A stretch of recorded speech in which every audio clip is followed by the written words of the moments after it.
الحمد لله رب العالمين والعاقبة للمتقين والصلاة والسلام على سيد الأنبياء والمرسلين وعلى آله وأصحابه الطيبين الطاهرين أما بعد فأعوذ بالله من الشيطان الرجيم بسم الله الرحمن الرحيم انما يريد الله ليذهب عنكم الرجس اهل البيت ويطهركم تطهيرا صدق الله العظيم غوث اعظم بمنی بے سرو ساما مددے قبلِ دین مددے کعبہ ایمان مددے انتظار کرم تستمن عینی را اے خدا جو خدا بینو خدا دا مددے بگردہ بے بلا افتادہ کشتی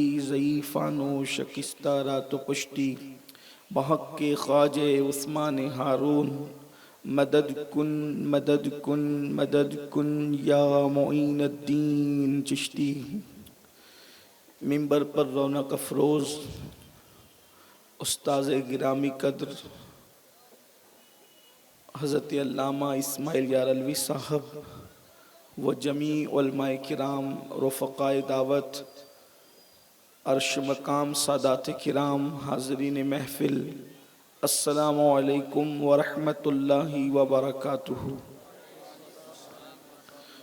انتہائی احترام و عقیدت کے ساتھ اپنی اور ساری کائنات کے مرکز عقیدت انیس بے کساں چارہ ساز درد منداں ہم غریبوں کے غم گسار ہم فقیروں کی ثروت شہر یار ارم تاجدار حرم نوبہار شفاعت شب اسرا کے دولہا نوشے بزم جنت دانائے سبل مولائے کل ختم الرسل خسرو خوباں سیاح لامکاں وجہ کن فکاں در اللہ المکنون سر اللہ المخزون عالم ما کانا وما یکون آب و گل انبیاء جانو دل اصفیاء مطلع ہر سعادت مقطع ہر سیادت خلاصہ کائنات فخر موجودات حضور احمد مجتبی محمد مصطفیٰ ارواحنا فدا صلی اللہ تعالی علیہ وآلہ وصحبہ وبارک وسلم کی بارگاہ بے کس پناہ میں جس طریقے سے پڑھاؤں بلند آواز سے سب مل کر میرے ساتھ پڑھیں الصلاۃ والسلام علیک یا رسول اللہ۔ اتنا بڑا مجمع ہے ماشاءاللہ، اگر آواز بلند کریں درود شریف کے لیے تو بہت لطف کی بات ہے۔ الصلاۃ والسلام علیک یا نبی اللہ، الصلاۃ والسلام علیک یا حبیب اللہ وعلی آلک واصحابک یا نور اللہ صلی اللہ تعالی علیہ وسلم۔ پارہائے صحف غنچہائے قدس، پارہائے صحف غنچہائے قدس اہل بیت نبوت پہ لاکھوں سلام۔ آب تطہیر سے جس میں پودے جمے، آب تطہیر سے جس میں پودے جمے اس ریاض نجابت پہ لاکھوں سلام۔ خون خیر الرسل سے ہیں جن کا خمیر، ان کی بے لوث طینت پہ لاکھوں سلام۔ سیدہ ظاہرہ طیبہ طاہرہ جان احمد کی راحت پہ لاکھوں سلام۔ شیر شمشیر زن شاہ خیبر شکن پرتو دست قدرت پہ لاکھوں سلام۔ وہ حسن مجتبیٰ سید الاسخیاء راکب دوش عزت پہ لاکھوں سلام۔ وہ شہید بلا شاہ گلگوں قبا بے کسے دشت غربت پہ لاکھوں سلام۔ آج کی یہ محفل سواد اعظم اہل سنت و جماعت کی عالمگیر تحریک سنی دعوت اسلامی کے زیر اہتمام 5ویں محفل ہے، اور یہ 25واں سالانہ پروگرام جیسا کہ آپ سب جانتے ہیں۔ اور پہلے دن سے جو عنوان جاری تھا کہ غلبہ دین کے لیے اللہ کے رسول علیہ السلام، ان کی آل اصحاب اور خلفائے راشدین کی کیا محنتیں ہیں، وہ کل مکمل ہوا، اور آج حضور اکرم صلی اللہ علیہ وآلہ وسلم کے جس پیارے نواسے امام حسین علی جدی علیہ السلام نے کربلا میں جو قربانی دی، جن کے لیے میرے امام نے کہا وہ شہید بلا، شاہ گلگوں قبا، بے کسو دشت غربت پہ لاکھوں سلام، ان کی بارگاہ میں خراج عقیدت کے لیے ہم اور آپ جمع ہیں۔ اور آج انشاءاللہ تبارک و تعالی ہم اہل البیت کے فضائل پر کچھ قرآنی آیات اور کچھ احادیث طیبات پڑھنے کی سعادت حاصل کریں گے۔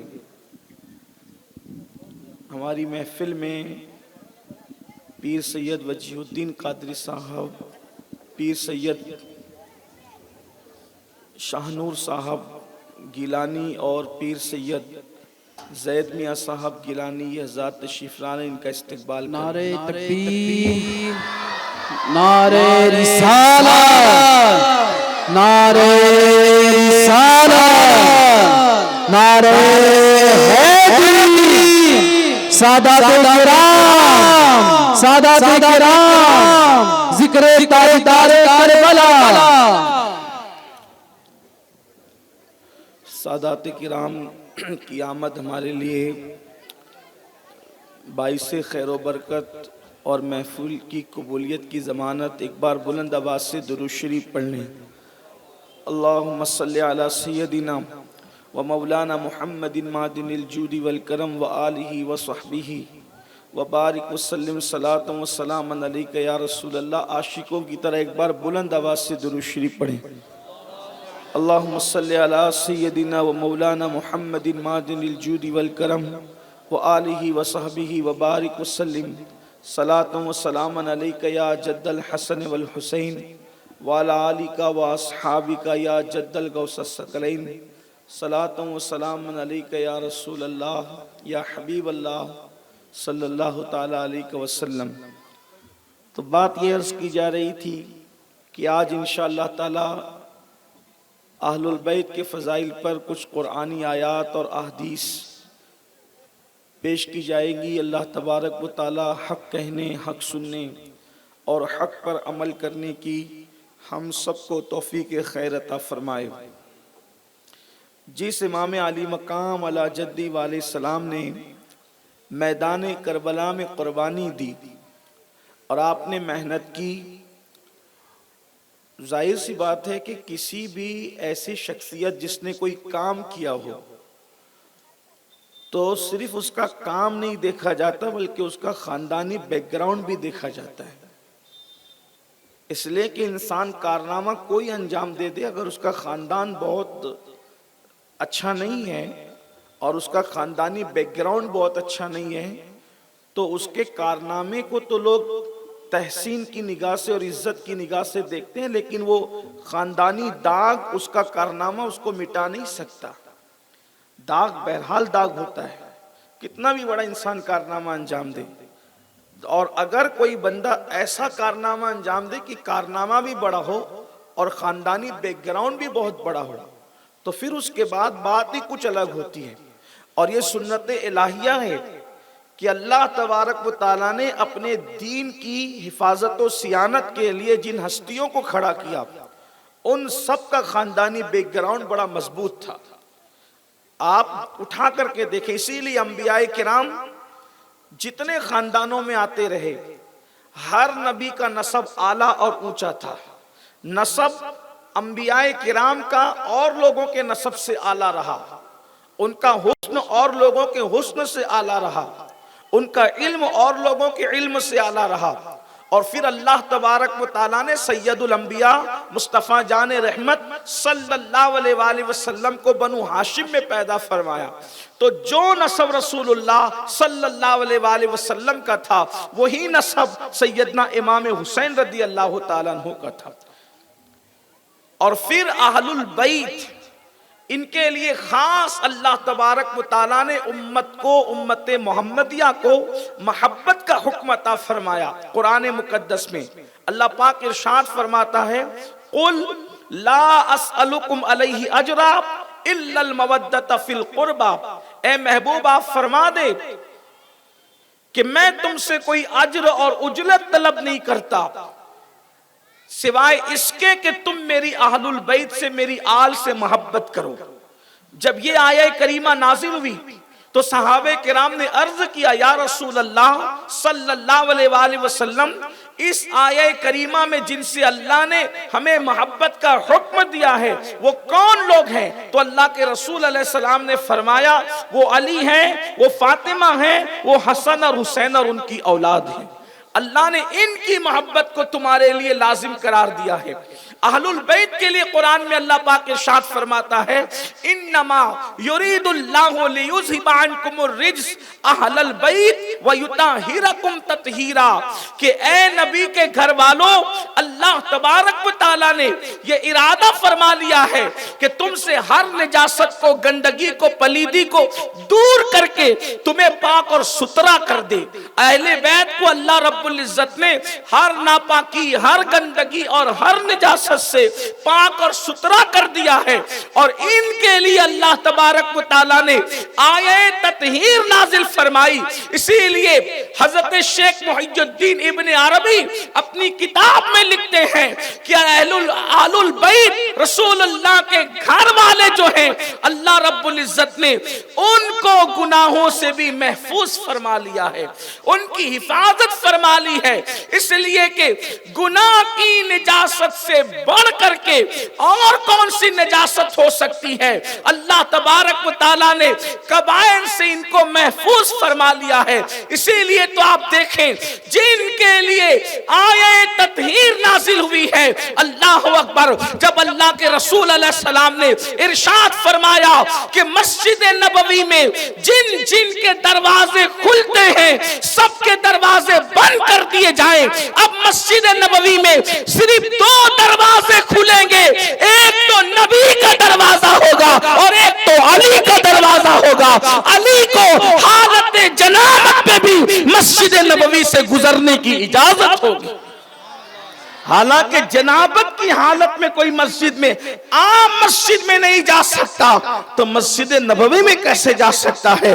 لیکن اللہ کے رسول صلی اللہ علیہ وآلہ وسلم نے مولا کائنات سید السادات علی مرتضی کرم اللہ تعالی وجہہ الکریم کو مسجد نبوی میں حالت جنابت میں بھی آنے کی اجازت عطا فرمائی۔ یہ حدیث ترمذی شریف کے اندر موجود ہے، آپ اس کی طرف دیکھ سکتے ہیں۔ میرے پیارے آقا صلی اللہ علیہ وسلم کے پیارے دیوانوں، کتنا اعلیٰ خاندان ہے میرے نبی کا، جیسے رسول اللہ کی کوئی مثال نہیں ہے ویسے میرے آقا علیہ السلام صلی اللہ علیہ وآلہ وصحبہ وبارک وسلم کی نسب پاک کی یہ شان ہے کہ حضور بے مثال ہیں تو حضور کے گھر والے بھی بے مثال ہیں۔ اسی لیے اللہ کے رسول صلی اللہ علیہ وآلہ وسلم نے حجۃ الوداع کے موقع پر فرمایا، جس کو میں نے کل تھوڑی اشارے کے طور پر پڑھا، کہ اور پھر اس کے بعد آخری خطبے میں بھی ارشاد فرمایا مسجد نبوی کے منبر شریف پر، اور اس کے بعد کئی موقع پر یہ روایت اللہ کے رسول علیہ السلام سے ملتی ہے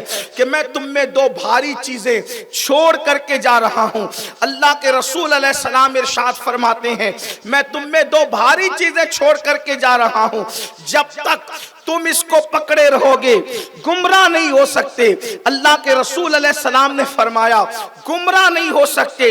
یہاں ایک خاص بات، آج اس پرفتن دور میں جبکہ فرقوں کی دکانیں لگی ہوئی ہے، آج اس پرفتن دور میں جبکہ ایمان خطرے میں ہے، آج اس پرفتن دور میں جبکہ ہر باپ اپنے بچوں بچوں کے لیے بے چین اور بے قرار ہے کہ میرا بچہ دین پر رہے گا یا دین سے ہٹ جائے گا، میرا بچہ دین پر رہے گا یا دین سے پھر جائے گا، اللہ اکبر، میرا بچہ ہدایت پر رہے گا یا گمراہی کے دلدل میں پھنس جائے گا۔ اللہ کے رسول علیہ السلام نے 1450 سال پہلے فرمایا، لوگوں میں تم میں دو بھاری چیزیں چھوڑ کر کے جا رہا ہوں، جب تک اس کا دامن پکڑے رہو گے تم گمراہ نہیں ہو سکو گے۔ پتا چلا اگر گمراہی سے بچنا ہے تو اللہ کے رسول نے دو دامن عطا فرمائے، فرمایا ایک اللہ کی کتاب ہے، قرآن ہے، اور دوسرے میرے اہل بیت ہے۔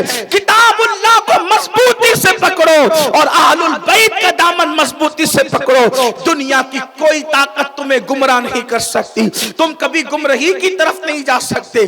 بلکہ اللہ کے رسول صلی اللہ علیہ وآلہ وسلم کے اس فرمان پر اضافہ کرتے ہوئے امام طبرانی نے مزید ایک حدیث مبارکہ کا اضافہ کیا ہے، اور انہوں نے اس حدیث مبارکہ کے ساتھ یہاں تک کے لکھا ہے، وہ لکھتے ہیں اللہ اکبر، امام طبرانی رحمت اللہ تعالی علیہ کہ اللہ کے حبیب علیہ الصلوۃ والتسلیم نے ایک مقام پر یہ بھی ارشاد فرمایا کہ جب تک تم میری اہل بیت کا دامن پکڑو گے اور قرآن کا دامن پکڑو گے گمراہ نہیں ہو سکتے۔ اور ساتھ میں یہ بھی فرمایا کہ ان دونوں سے آگے بڑھنے کی کوشش مت کرنا، یعنی قرآن اور اہل بیت سے آگے بڑھنے کی کوشش مت کرنا، ان پہ سبقت مت کرنا، ان سے آگے بڑھنے کی کوشش مت کرنا، ان کے بارے میں اللہ کی عدالت میں تم سے پوچھا جائے گا۔ فرمایا ان سے غفلت مت کرنا، ایک تو ان سے آگے نہ بڑھنا، ایک تو ان سے غفلت نہ کرنا، فرمایا غفلت مت برتنا، ان پہ سبقت مت کرنا، غفلت مت برتنا، ورنہ تم ہلاک ہو جاؤ گے۔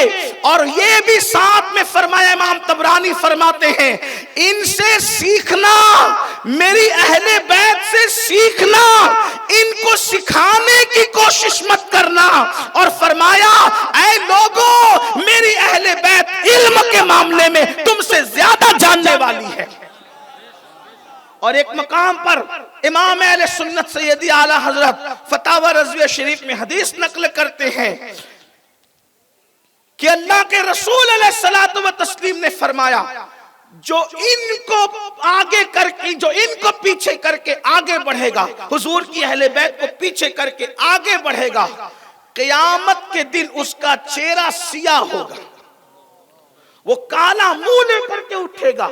یعنی کہ حضور کی آل پاک کو جب دیکھو تو ان سے آگے نہ بڑھو، ان سے سبقت نہ کرو، انہیں پیچھے نہ کرو، بلکہ اعلی حضرت امام اہل سنت کے والد بزرگوار امام المتکلمین علامہ نقی علی خان رحمت اللہ تعالی علیہ اپنی کتاب علم نشرہ میں یہ حدیث نقل کرتے ہیں، جس کو میں نے پچھلے سال کثرت سے پڑھی، عنوان کی مناسبت سے یہاں بھی پڑھتا ہوں۔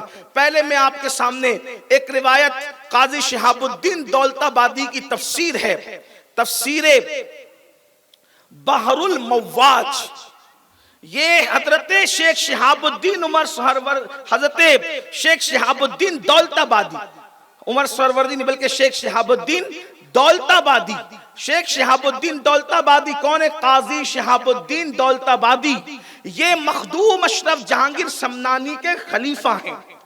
وہ اپنی کتاب تفسیر بحر المواج میں لکھتے ہیں کہ اللہ کے رسول علیہ السلام نے فرمایا کہ تمہارے درمیان جو کوئی آئے تمہاری طبیعت پہ چھوڑا جاتا ہے، حدیث کا مفہوم عرض کر رہا ہوں، تمہارے درمیان کوئی آئے میں تمہاری طبیعت پہ چھوڑتا ہوں کہ تم کھڑے ہو یا نہ کھڑے ہو، لیکن جب بھی میری اولاد تمہارے درمیان آئے تو تم ان کے لیے اٹھ کر کے کھڑے ہونا۔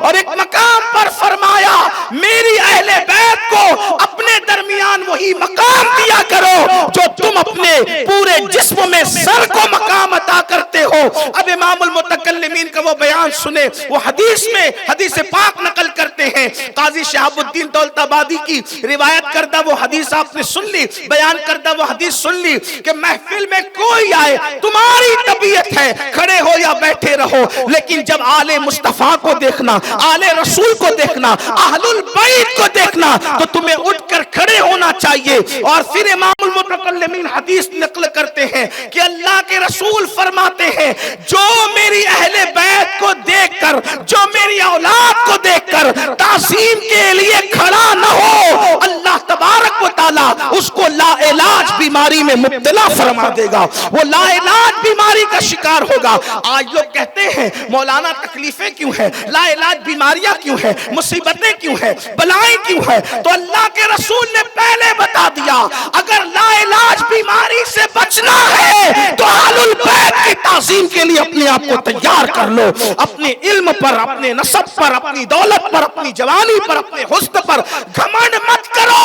خون مصطفیٰ کو جہاں دیکھو وہاں تعظیم کے لیے کھڑے ہو جاؤ. نہ ان کی عمر دیکھو, نہ ان کا علم دیکھو, بلکہ آپ کو بتاؤں امام الائمہ, سراج الامہ, کاشف الغمہ حضرت سیدنا نعمان بن ثابت امام اعظم ابو حنیفہ, کیا حال ہے.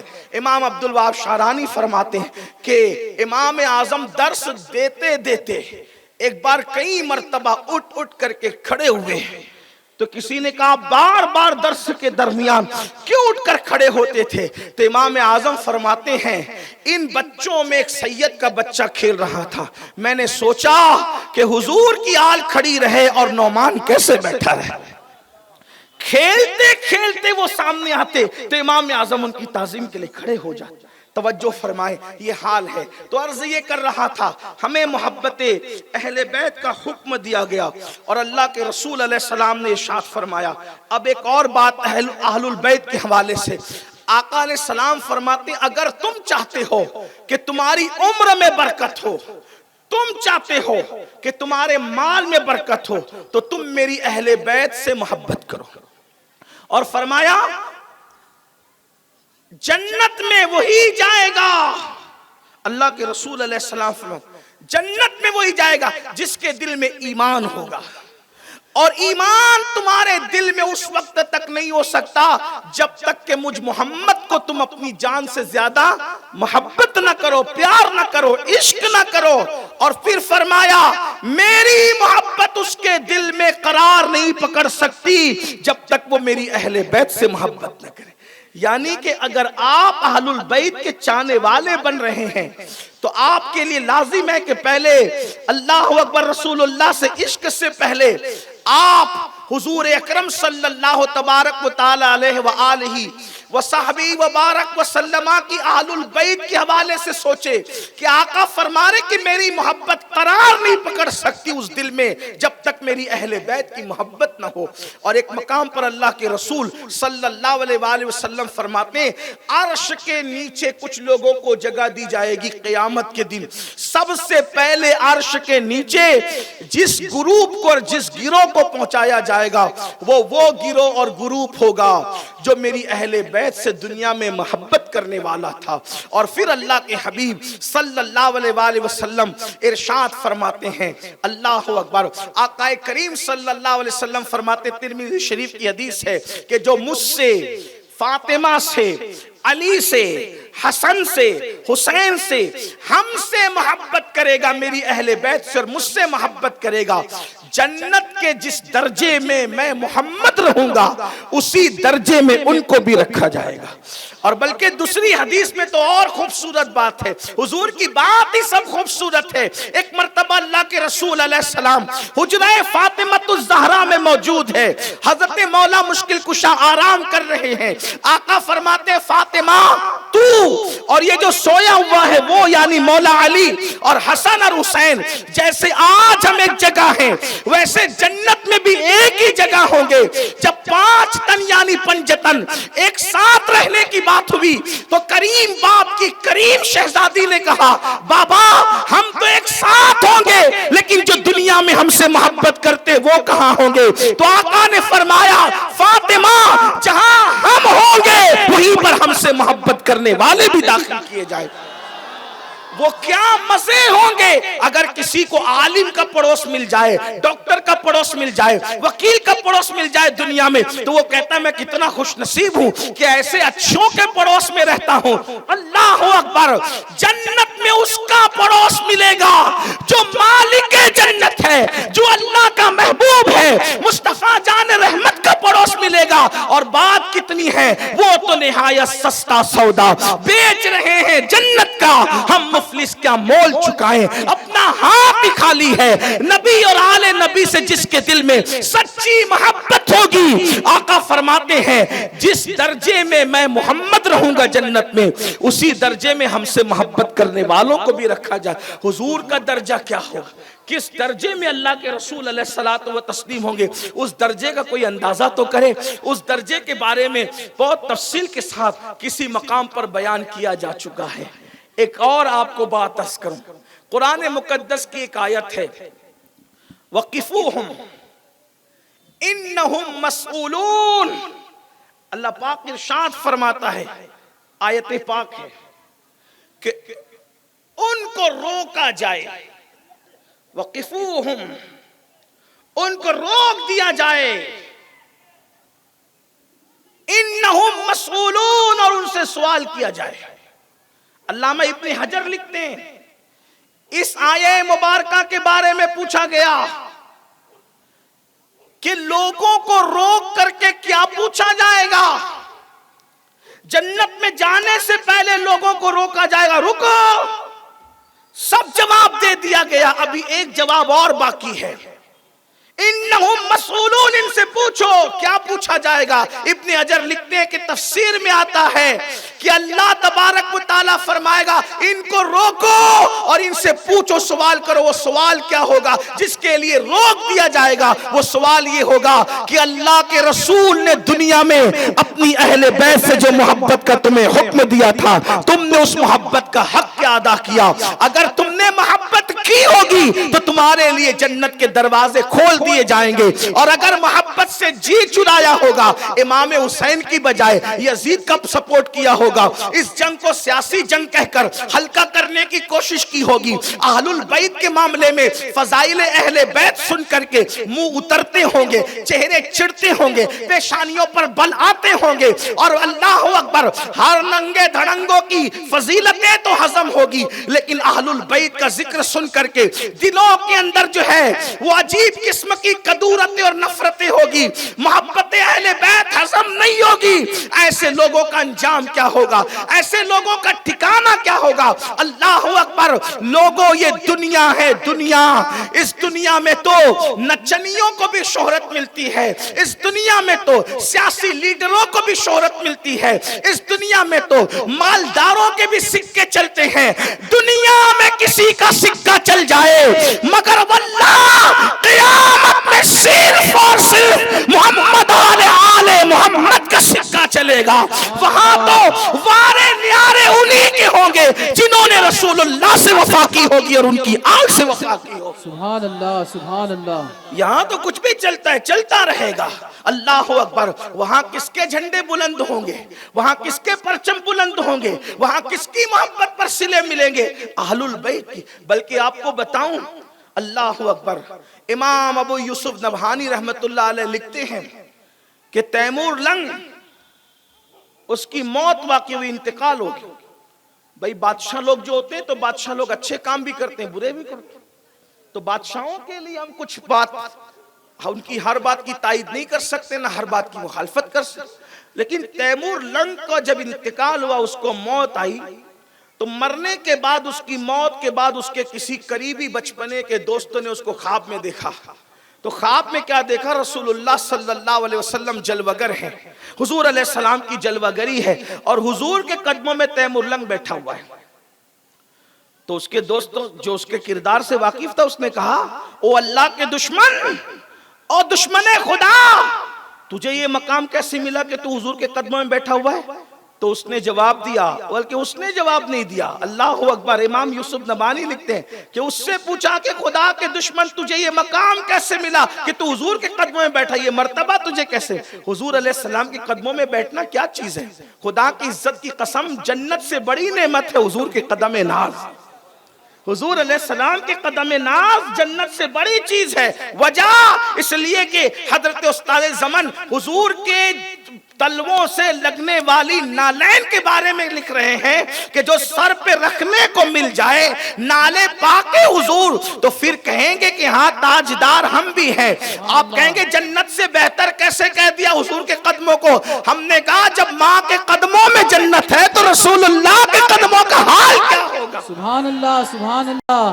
حضور کے قدموں کا حال کیا ہوگا؟ اگر کوئی یہ سوچتا ہے کہ حضور کے قدموں میں کیا ہے، ہم نے کہا اگر ریاض الجنہ کہیں زمین پر ہے تو وہ صرف مدینہ منورہ میں ہے، اور وہ بھی کہاں تک؟ ما بین بیتی و منبری روضۃ من ریاض الجنہ، کہ میرے گھر اور میرے منبر کے درمیان کی جگہ جنت کی کیاریوں میں سے کیاری ہے. گھر اور منبر تک کی قید کیوں لگی؟ وجہ یہ ہے کہ گھر سے نکلتے ہیں منبر تک آتے ہیں، منبر سے نکلتے ہیں گھر تک جاتے ہیں، گھر سے نکلتے ہیں منبر تک آتے ہیں، منبر سے نکلتے ہیں گھر تک جاتے ہیں. بار بار محبوب آتے رہے جاتے رہے آتے رہے جاتے رہے، تو اس ٹکڑے نے جتنا رسول اللہ کے تلووں کو چوما تو خدا نے اس کو جنت کی کیاریوں میں سے کیاری بنا دیا.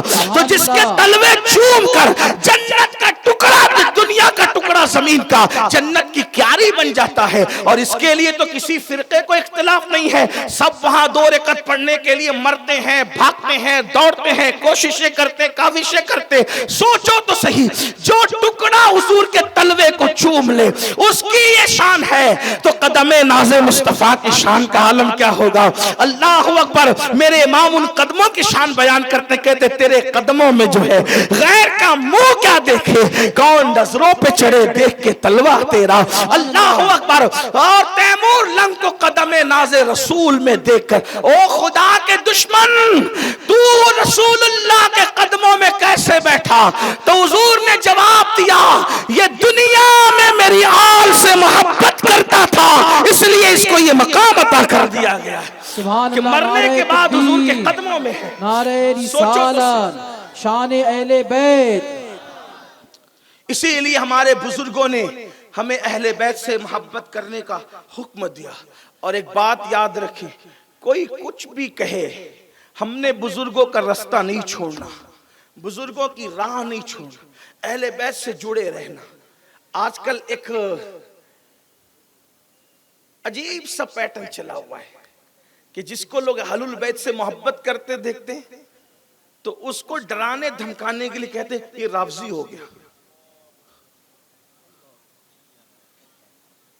یہ رافضی ہو گیا. یہ نواسب اور خوارج کی سازش آج کل کی نئی نہیں ہے، بہت پرانا یہ طریقہ ہے. اس پر آئیے میں آپ کے سامنے حضرت سیدنا امام محمد ابن ادریس شافعی رحمت اللہ علیہ کا موقف پیش کرتا ہوں. یعنی یہ آج کل کی سازش نہیں کہ لوگوں کو ڈراؤ، کہ لوگ عزت کے لیے ڈرے اور اہل البیت کا نام لینا چھوڑ دیں. لیکن آپ سے ایک بات کہتا ہوں، ہمارے بزرگوں نے، اہل سنت و جماعت کے بزرگوں نے فرمایا رافضیت اہل البیت کی محبت کا نام نہیں ہے، رافضیت تو صحابہ کی دشمنی کا نام ہے. اور اس وقت میں صحابہ کے سب سے بڑے دفاع کرنے والے اگر پوری دنیا میں کوئی ہے تو اس کو اہل سنت و جماعت کہتے ہیں. ہر دور میں ہمارے بزرگوں نے صحابہ کے ڈنکے بجائے، اور ہم تو یہ کہتے ہیں ہمارے بزرگوں نے بھی کہا کہ جس دل میں صحابہ کی محبت نہیں ہے اور وہ زبان سے اہل بیت کا نام لے رہا ہے تو وہ چیٹنگ کر رہا ہے. ورنہ جس دل میں اہل بیت ہوں گے اس دل میں صحابہ ضرور ہوں گے، کیونکہ صحابہ کرام نے اہل البیت کی جو فضیلت بیان کی اور شان بیان کی کوئی نہیں کر سکتا. یہ صحابی ہی تو ہیں. حضرت سیدنا عبداللہ ابن مسعود رضی اللہ تعالیٰ عنہ، عبداللہ ابن مسعود کہتے ہیں اہل بیت کی محبت میں ایک دن گزارنا 1 سال کی عبادت سے بہتر ہے. ایک دن محبت اہل بیت میں گزارنا 1 سال کی عبادت سے، کون کہہ رہے ہیں؟ صحابی رسول عبداللہ ابن مسعود کہہ رہے ہیں. صحابہ کرام نے جتنی اہل بیت سے محبت کی، حضرت سیدنا ابو بکر صدیق افضل البشر بعد الانبیاء بالتحقیق صدیق اکبر کہتے ہیں کہ مجھے اپنے خاندان کی محبت سے زیادہ رسول اللہ کے خاندان کی محبت عزیز ہے